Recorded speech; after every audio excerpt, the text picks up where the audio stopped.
বছরের একটা জঞ্জাল, একটা আপনার গার্বেজ তৈরি করা হয়েছে। এটাকে সরা দিতে আপনার 17 দিনেও সম্ভব না, 17 মাসেও সম্ভব না। যৌক্তিক সময়ের মধ্যে আপনার একটা নির্বাচন করতে হবে। দেশের রাজনৈতিক সংকট মোকাবেলা, অর্থনৈতিক সংকট মোকাবেলা সব কিছুর জন্য এখন একটা নির্বাচিত সরকার, নির্বাচিত পার্লামেন্ট অত্যন্ত জরুরি।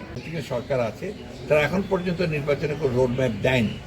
তারা নির্বাচনের ব্যবস্থাকে সংস্কার করার জন্য আমরা একটা কমিটি করেছে, একটা সংস্কার কমিটি করেছে। তারা ইতিমধ্যে আমাদেরকে চিঠি দিয়েছে আমাদের মতামতগুলো জানানোর জন্য। আমরা সেই লক্ষ্যে কাজ করছি। আমরা খুব শীঘ্রই আমাদের মতামত দেবো, অন্যান্য রাজনৈতিক দলগুলো সেটা দেব। আমরা এই কথার উপরে সবচেয়ে জোর দিচ্ছি, বাংলাদেশের বর্তমান পরিস্থিতিতে সবচেয়ে জরুরি যে জিনিসটা প্রয়োজন, সেই জিনিসটা হচ্ছে যে একটি একদম অবাধ, নিরপেক্ষ, সকলের কাছে গ্রহণযোগ্য একটি নিরপেক্ষ নির্বাচন। এবং সেই নিরপেক্ষ নির্বাচনের পূর্বে নির্বাচন ব্যবস্থাকে সেই নির্বাচনের জন্য উপযোগী করে তোলার জন্য, লেভেল প্লেইং ফিল্ড তৈরি করার জন্য, তার জন্য উপযোগী করে তোলা, সেই বিষয়গুলো আমরা বলেছি। সেই সংস্কারগুলো দ্রুত করা প্রয়োজন। দেশের রাজনৈতিক সংকট মোকাবেলা, অর্থনৈতিক সংকট মোকাবেলা সব কিছুর জন্য এখন একটা নির্বাচিত সরকার, নির্বাচিত পার্লামেন্ট অত্যন্ত জরুরি। সেই কথাটাই আমরা বারবার করে বলছি। সেখানেই আমাদের বক্তব্য, যে এই জাতিকে রক্ষা করতে হলে সবচেয়ে বেশি যেটা প্রয়োজন সেটা জাতীয় ঐক্য। ফ্যাসিবাদ আওয়ামী লীগ সরকার তারা যে কাজটা সফলভাবে করেছে, জাতিকে বিভক্ত করে ফেলেছে। এই বিভক্তিটা দূর করে আমরা একটা ঐক্যবদ্ধ জাতি চাই। হ্যাঁ, মতামত ভিন্ন থাকতেই পারে, একটা গণতান্ত্রিক সমাজে, গণতান্ত্রিক ব্যবস্থায় একের জন্য একটা রাজনৈতিক মতামত থাকবে, মত থাকবে, বিনিয়োগ থাকবে, কিন্তু ঐক্যটা থাকবে। ঐক্যটা থাকবে কতগুলো মৌলিক বিষয়। একটা হচ্ছে বাংলাদেশের স্বাধীনতার সার্বভৌমত্বের বিষয়ে, একটা হচ্ছে যে বাংলাদেশের গণতন্ত্রের বিষয়ে, বাংলাদেশের মানুষের অধিকারের বিষয়ে। এই বিষয়গুলো হচ্ছে মৌলিক বিষয়। এখানে আমরা একটা ঐক্য থাকতে হবে। সেই ঐক্যটা রাখতে আমরা চেষ্টা করেছি, আমরা সফল হয়েছি। এই আন্দোলনকে বেগবান করার জন্য চূড়ান্ত পর্বে কিন্তু আমরা দেখেছি প্রায় 63টা রাজনৈতিক যুগপৎ আন্দোলন করেছি, ডান বাম মধ্যপন্থী সব একসাথে।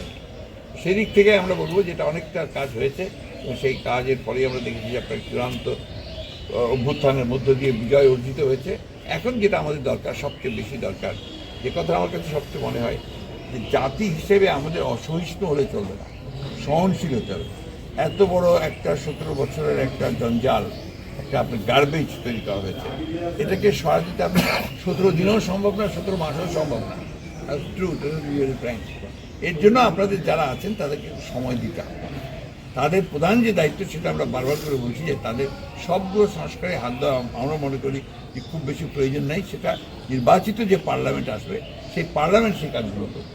এখানে এই সরকারের মূলত দায়িত্ব হবে ওই নির্বাচনের জন্য একটি আপনার লেভেল প্লেইং ফিল্ড তৈরি করা, এবং সকলে যেন ভোট দিতে পারে এবং সকলে যেন অংশগ্রহণ করতে পারে, তার জন্য একটা কাজ তৈরি করা।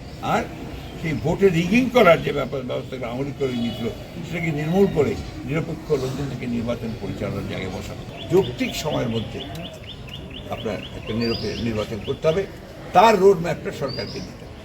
অন্যদিকে গতকাল আমি কথা বলছি যে এখন অর্থনীতির দিকটা ওই সরকারকে দেখতে হবে।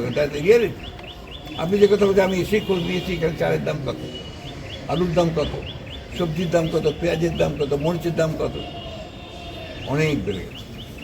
এখনই আমাকে আমার বাসায় আমাদের একজন দিদি আছেন, কাজ করেন এখানে আমাদের সঙ্গে, উনি বললেন যে চালের দাম ছিল 60 টাকা, এখন হয়ে গেছে 70 টাকা। এটা তো আমাদের সাধারণ মানুষের জন্য কষ্টকর। আমার মনে হয় যে সরকারের এই দিকটাতে বেশি গুরুত্ব দেওয়া উচিত।